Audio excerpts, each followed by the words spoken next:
guys, it's Miharu. Every so often, I'll get a comment on one of my audio switches saying something along the lines of, "I wish we could swap out the voices like the soundtrack," or questions as to why that option wasn't included. There are a number of reasons why, and I'll do my best to explain.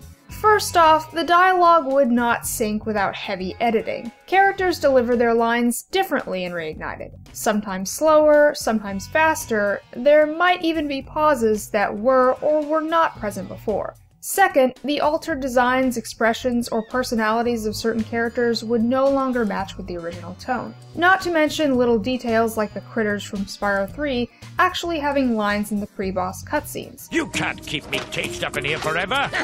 You there! Get me out of here! Something that would have to be completely removed in order for a swap to work. You'd basically be asking Toys for Bob to create two separate versions of each game, and that's just insane. It would be impossible, even with more time to polish things up. Here's something that Tom Kenny, the voice of Spyro, said at the Reigniting a Legend panel at Comic-Con last year. The hardest thing of doing it now, like 20 years later, was that they wanted to keep the reads pretty similar to the older games, you know, with the upgraded animation, and the sound files weren't of a quality that could be used again. So, you know, you're sort of listening to your line reads from 20 years ago and doing them and going, oh man, it's like, I think 20 years later, I probably would have read that line a little differently, or I would have hit that word. You know, you're kind of micromanaging everything. Those recordings from 20 years ago, you may not notice when hearing it online and playing the game, but in their original format, they sound like complete garbage. Lex Lang, the current voice of Cortex in Crash Bandicoot, said the same thing when I saw him at Power Morphicon. Brendan O'Brien's recordings from 1996 were totally unusable for the Insane Trilogy.